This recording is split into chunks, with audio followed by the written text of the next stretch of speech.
Banjir melanda kawasan industri Candi, Kecamatan Ngalian, Kota Semarang, Jawa Tengah.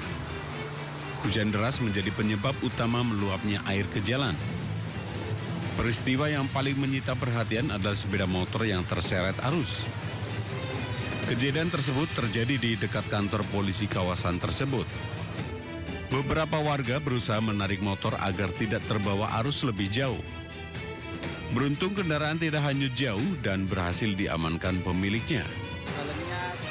Selain sepeda motor, sejumlah mobil juga ikut terendam banjir. Titik banjir paling parah berada di sekitar kantor polisi atau Blok 8.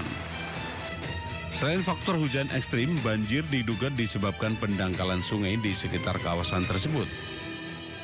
Curah hujan tinggi dan sistem drainase yang kurang optimal diduga mempercepat terjadinya genangan. Meski sempat membuat panik, banjir tidak sampai masuk ke dalam area pabrik. Tidak ada korban jiwa maupun kerusakan yang terjadi. Selain di kawasan industri Candi, banjir juga menerjang Kelurahan Wates, Kecamatan Ngalian. Sebanyak 155 jiwa terdampak akibat rumah mereka tergenang air. Banjir lumpur kembali menerjang Desa Mandale, Kebayakan, Aceh Tengah. Akibatnya sekitar 10 rumah terendam banjir susulan. Mandale naik air lagi. Hujan deras yang mengguyur selama 2 jam kembali memicu turunnya material tanah dari lereng gunung. Lumpur pekat mengalir masuk ke permukiman, merendam rumah-rumah warga di Desa Mandale, Kebayangan, Aceh Tengah.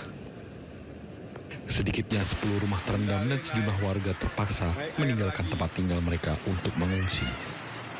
Warga mengaku trauma dan khawatir lantaran setiap hujan deras turun, banjir lumpur dan banjir bandang kembali terjadi. Warga berharap pemerintah segera melakukan normalisasi alur air serta penanganan di lereng gunung. Saat ini Pak, setiap hujan warga selalu was-was Pak. Jadi kan untuk kemarin itu kondisinya memang air sangat besar turun dari pegunungan. Sehingga meluber ke pemukiman rumah-rumah warga Pak. Desa Mandale merupakan salah satu wilayah terparah saat banjir bandang November 2025 lalu. Ratusan rumah hancur dan hingga saat ini korban masih bertahan di tenda pengungsian. Dari Aceh Tengah, Yusradi, iNews melaporkan. Berita selanjutnya, sebuah truk Troton bermuatan susu kemasan menabrak 3 rumah warga di Magelang, Jawa Tengah. Kecelakaan terjadi diduga akibat supir truk tidak hafal kondisi jalan saat melaju di turunan dan berliku.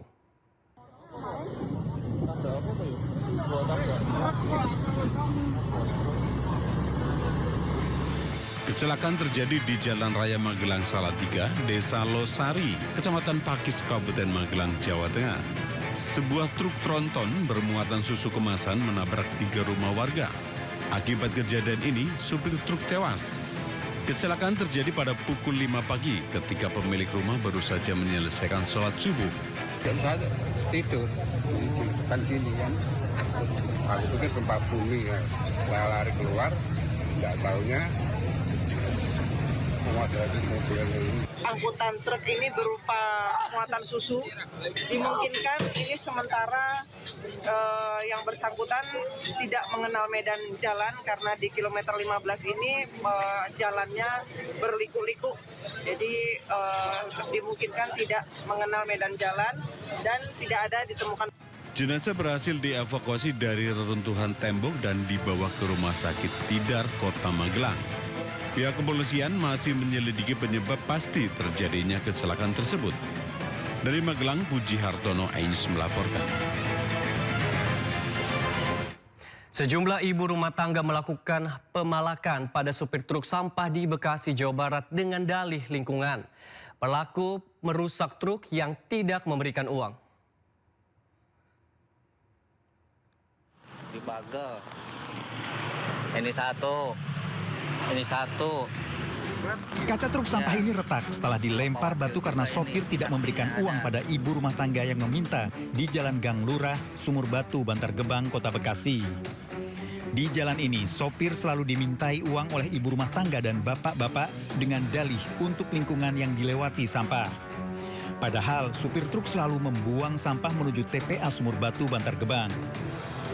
Awalnya pelaku meminta 30 hingga 50 ribu rupiah per truk, namun kini berubah 5 ribu rupiah setiap kali melintas. Dikasih mobil yang punya kendaraan, punya mampu Pak, ngasihnya. Ya kalau dia masih ada duit, Iya, itu kalau bahasanya. gimana, iya. Nggak matok lah ya. Iya, kasihan dong dipaksain. Pak, Para sopir berharap Polsek Bantar Gebang, Polres Metro Bekasi Kota dan pihak pemerintah setempat segera menindak para pelaku. Dari Bekasi, Jawa Barat, Rahmat Hidayat, iNews melaporkan. Pemirsa, lagi-lagi gara-gara mengantuk saat mengemudi, sebuah truk troton bermuatan pasir menabrak kendaraan mengangkut puluhan emak petugas kebersihan. Para korban terpental dari truk, 1 orang tewas sementara 7 lainnya mengalami luka berat. Inilah detik-detik saat sebuah truk antar jemput emak-emak pekerja kebersihan ditabrak truk tronton bermuatan pasir di Jalan Raya Lego, Kabupaten Tangerang, Banten. Belasan emak-emak yang berada di bak truk bagian belakang terpental ke jalan. 1 orang tewas dengan luka parah di kepala, sementara 7 orang luka-luka lainnya langsung dilarikan ke klinik dan rumah sakit. Peristiwa terjadi saat truk melaju dari arah Legok menuju Pagedangan berhenti untuk menaikkan 1 penumpang. Naas, dari belakang muncul truk tronton yang langsung menghantam bak truk yang berisi belasan emak-emak. Mobil dump truck yang ternyata supirnya setelah saya dapat keterangan dia mengantuk. Ya, dia menabrak mobil tersebut sehingga para penumpang terpelanting mental keluar. Jadi korbannya juga banyak, sekitar ada 9 orang. 1 orang meninggal, 1 orang lagi luka berat, yang sisanya luka ringan. Peristiwa kecelakaan ini masih dalam penanganan kepolisian. Dari Tangerang, Banten, Aimarani, iNews melaporkan. Pemirsa, kita beralih ke berita selanjutnya. Aksi pungutan liar Pak Ogah meresahkan para pengemudi kendaraan di Grogol, Jakarta Barat. Para pelaku memaksa korban memberikan uang. di sini guys banyak banget pungli yang ngambilin duit giliran. Aksi pungutan liar dilakukan Pak Ogah kepada pengemudi truk yang melintas di ruas Jalan Raya Latu Menteng Grogol, Petamburan, Jakarta Barat. Para pelaku meminta uang secara paksa kepada pengemudi truk yang tengah terjebak kemacetan. Petugas Satpol PP melakukan penangkapan meski pelaku berkelit namun tetap ditangkap. Para pelaku dibawa ke panti sosial untuk dilakukan pembinaan. Dari Jakarta, Miftahul Gani, iNews melaporkan. Norman Tarigan, terduga pelaku penganiayaan terhadap kekasihnya, kini masuk daftar pencarian orang. Kasus yang menyeret Norman Tarigan terjadi di Bandung dan memicu kemarahan publik.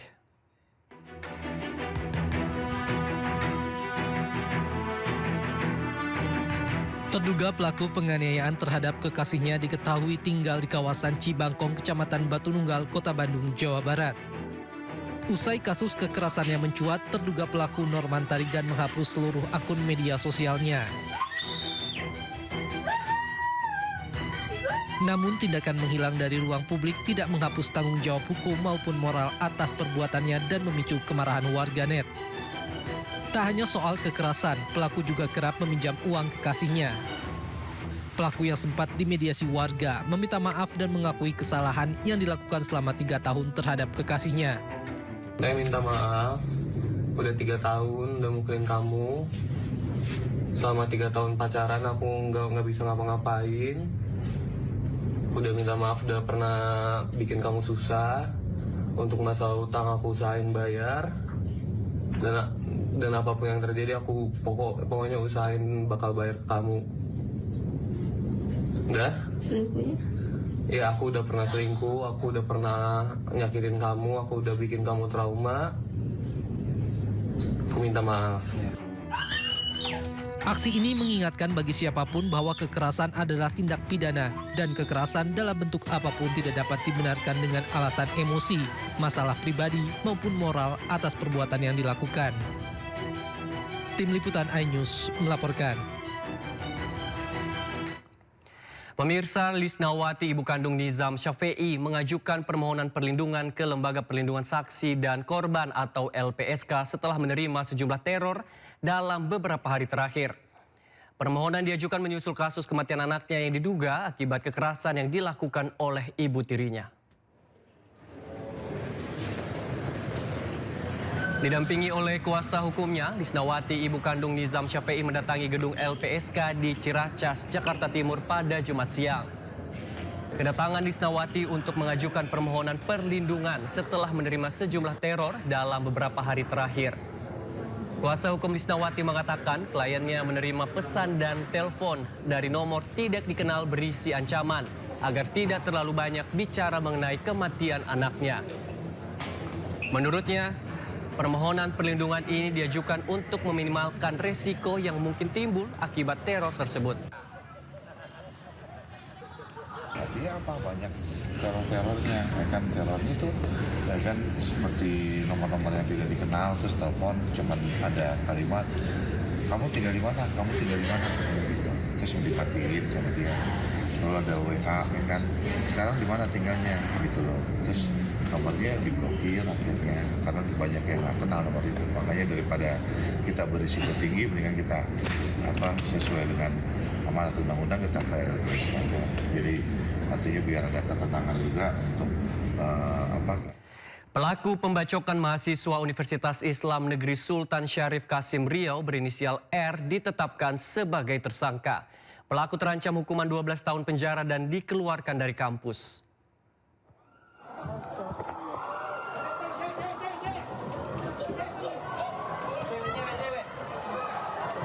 Pelaku pembacokan terhadap mahasiswi UIN Suska Riau ditetapkan sebagai tersangka dan sudah ditahan polisi.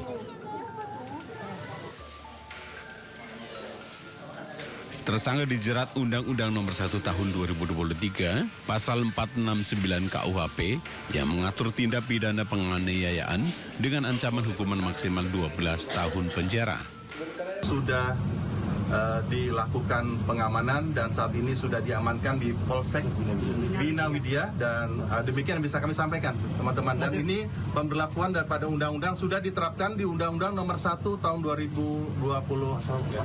Ya, Undang-Undang Nomor 1 Tahun 2023 tentang Pasal 469 ya, yang sudah jelas-jelas hukumannya ya jelas 12 tahun penjara dan untuk itu tersangka harus mempertanggungjawabkan perbuatannya. Sementara itu, pihak kampus akan memberikan sanksi tegas berupa pemecatan dari lingkungan akademik. Kampus secara internal memiliki aturan kode etik, tetapi jika dia kasus kriminal, biasanya otomatis mahasiswa ini akan mendapatkan hukuman terberat secara etis. Dari hasil pemeriksaan polisi, tersangka nekat melakukan penganiayaan yang disertai dengan pembacokan karena hubungan asmaranya ditolak oleh korban. Dari Pekanbaru Riau, Indra Yose Rizal Ainus melaporkan. Polisi mengungkap ada motif asmara di balik penganiayaan yang dialami mahasiswi oleh seorang mahasiswa dalam satu kampus yang sama. Polisi juga menyebut korban dan pelaku sebelumnya memiliki kedekatan. Perlu saya jelaskan, antara korban saudari Farah Ayub Pramesti ini dengan tersangka FM ini sama-sama satu kuliah dan mereka pernah sama-sama kegiatan KKN di salah satu wilayah di wilayah Riau tersebut dan di sana sudah ada hubungan kedekatan yang cukup dekat. Tetapi pelaku ini ingin sesuatunya yang lebih sehingga terjadi sesuatu yang tidak diperhatikan, merasa tidak diperhatikan. Intinya seperti itu saja. Sehingga pelaku daripada tersangka FM ini adalah berdomisili di daerah Bangkinang, Kabupaten Kampar, Provinsi Riau. Baik. Pada pagi hari itu sudah ada niat daripada pelaku ingin melakukan suatu penganiayaan dengan membawa beberapa senjata tajam berupa parang dan golok dan ini sudah jelas-jelas ini adalah suatu niatan untuk melakukan penganiayaan yang bisa mengakibatkan hilangnya. Polisi berhasil membongkar sindikat narkoba jaringan internasional di Serang, Banten. 3 pelaku dan belasan kilogram barang bukti narkoba siap edar berhasil diamankan.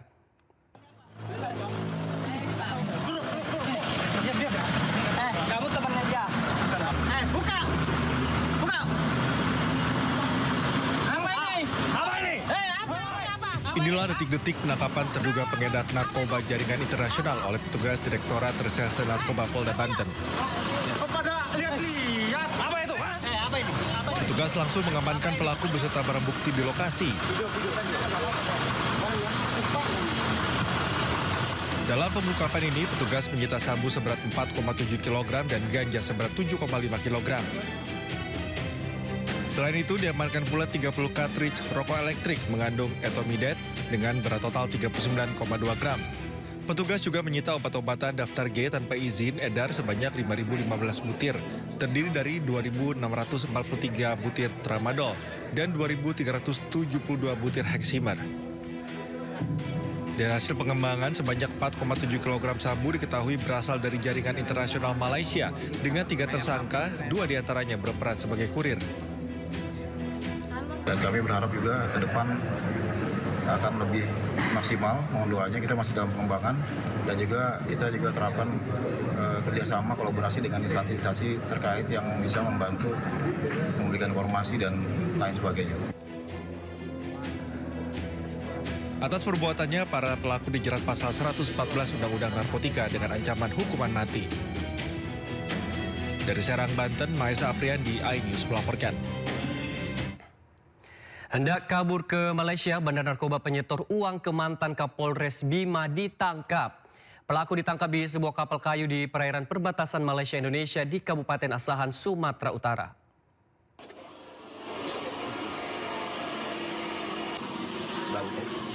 Petugas kepolisian dari Subdit 4 Direktorat Tindak Pidana Narkoba Bareskrim Polri melakukan pengejaran terhadap bandar narkoba dan menggunakan kapal di perairan Pematang Silo, Kabupaten Asahan, Sumatera Utara. Polisi harus bertindak cepat lantaran koheroin hendak memasuki perairan Malaysia melalui jalur laut.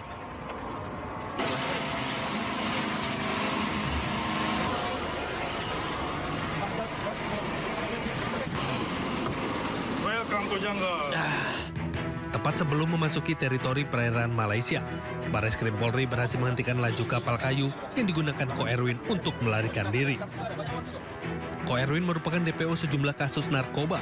Pelaku juga bandar narkotika penyetor uang senilai 2,8 miliar kepada mantan Kapolres Bima AKBP Didik Putra Kuncoro. Dari hasil pemeriksaan, pelarian koheroin ke negeri jiran telah direncanakan dengan dibantu oleh beberapa rekannya yang juga telah ditangkap lebih awal. Yang diamanin ini DPO narkoba atas nama Erwin Iskandar. Kepulangan sendiri dilakukan dari mana? Kapan dilakukan di mana? Penangkapan dilakukan di daerah provinsi mana? Provinsi Sumatera Utara di Tanjung Balai. Saat depo sendiri lagi apa? Aktivitasnya sedang melakukan penyeberangan menggunakan kapal. Jadi kita melakukan penangkapan yang diduga akan menuju ke Malaysia. Usai ditangkap, pelaku langsung diterbangkan menuju Jakarta melalui Bandara Soekarno-Hatta. Dari Jakarta, Den Helmi Sanjangbati, iNews melaporkan. Setelah menjadi tersangka atas kepemilikan narkoba, mantan Kapolres Bima Kota AKBP Didik Putra Kuncoro dipecat atau diberhentikan tidak dengan hormat. Sementara itu, Aibda Dianita Agustina, polwan yang menyimpan koper berisi narkoba milik Didik, terbukti positif mengkonsumsi ekstasi.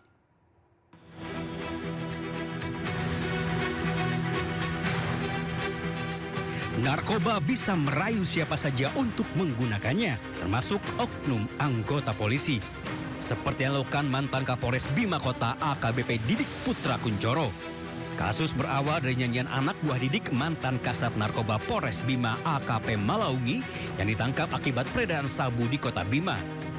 Dari pengakuan Malaungi, ia menyebut keterlibatan atasannya yang tak lain AKBP Didik Putra Kuncoro. Polisi langsung bergerak menangkap Didik. Dari nyanyian Didik, ia menyebut menyimpan narkoba di rumah polwan Aibda Dianita Agustina. Polisi kembali memburu Aibda Dianita hingga berhasil menemukan koper yang dimaksud. Bukan sembarang koper, koper putih itu berisi berbagai jenis narkoba, termasuk 49 butir pil ekstasi. Tak lama, polisi lakukan gelar perkara dan memutuskan status AKBP Didik dari saksi menjadi tersangka. AKBP Didik terbukti bersalah atas pemilikan narkoba. Setelah menjadi tersangka, AKBP Didik Putra Kuncoro jalani sidang Komisi Kode Etik Divisi Propam Polri. Didik diputuskan bersalah dan langsung dipecat atau pemberhentian tidak dengan hormat. pemberhentian tidak dengan hormat atau PTDH sebagai anggota Polri. Atas putusan tersebut, pelanggar di hadapan Ketua dan anggota komisi pada putusan sidang menyatakan menerima. Kini Didik Putra Kunchoro dijerat pasal berlapis dan terancam hukuman seumur hidup. Kasus rupanya belum usai setelah Didik diberhentikan tidak dengan hormat. Aibda Denita Agustina, polwan yang menyimpan koper berisi narkoba milik Didik, rupanya terbukti positif mengkonsumsi ekstasi. Tidak berhenti di situ, istri Didik, Miranti Afruana, juga terbukti melakukan hal yang sama. Tim Liputan Ainus melaporkan. Anak Rizal Khalid, Muhammad Keri Adrianto divonis 15 tahun penjara. Informasi selengkapnya usai jeda, tetaplah di Sindo Malam.